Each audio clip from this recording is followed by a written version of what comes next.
This video will show how to log or to use the time clock feature to clock students in and out of aftercare, and also how to clock in and out Monica so that you can clock in and out your hours.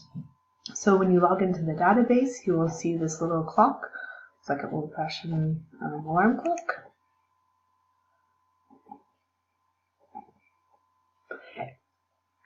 It defaults into the student name. If you are going to be clocking in for yourself, you'll switch to staff name.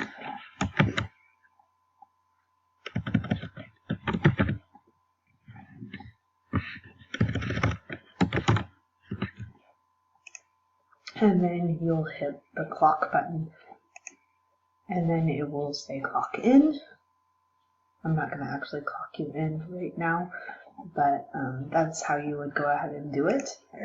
Well, actually, I'm going to clock you in so that we can go all the way through the steps. So hit clock in, and now it is showing that you are clocked in.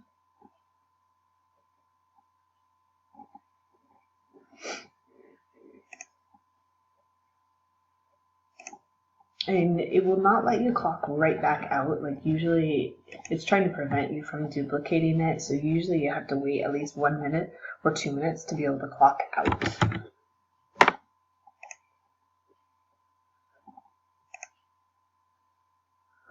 And then you type your name again in, hit clock, and then you'll hit clock out.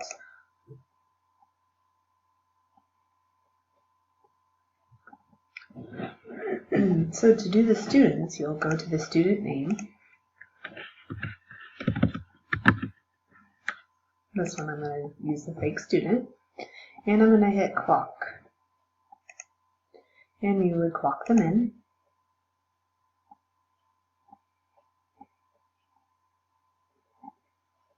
And they are clocked in right now. If you were going to clock in a student and you needed to do all of them, right at 2:45 when school got over, you're going to need to enter in several of them. By this point, it is now 3 o'clock after you got them settled, and you need to put all of them in, but they really started at 2:45. So what you're going to need to do is do this manual time right here.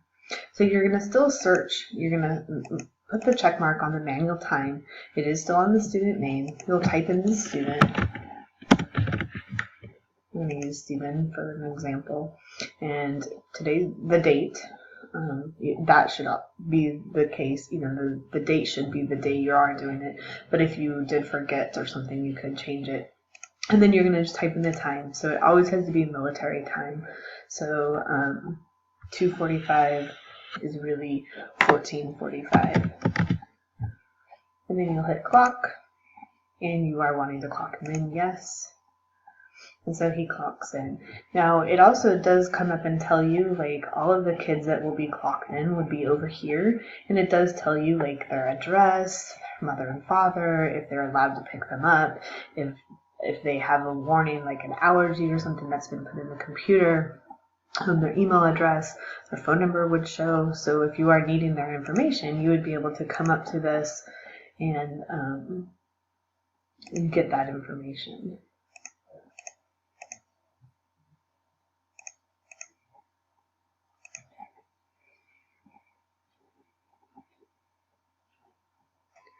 So with the student, when you have the student information, I just was playing around with it some, and you only see the student's information when you are clocking them in or out. So student fake is logged in or clocked in. He just clocked in, so here's the information.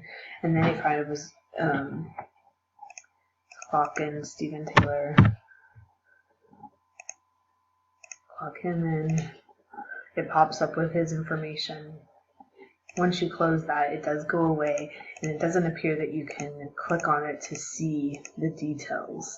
But to see it again at clock out time, you could click clock in out, and it does pop back up again. So all of that information of the warning and things like that would be right there to see.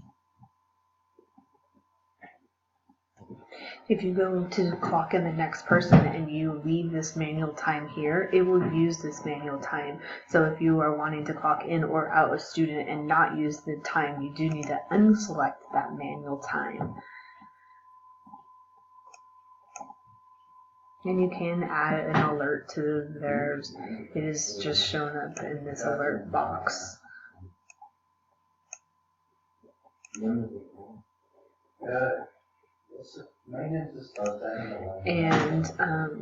the clock selected out, you can, like if you wanted to clock them all out at the same time, you can do clock selected out. So if you had like 4 or 5 students, they all left at the same time, you could hit clock selected out.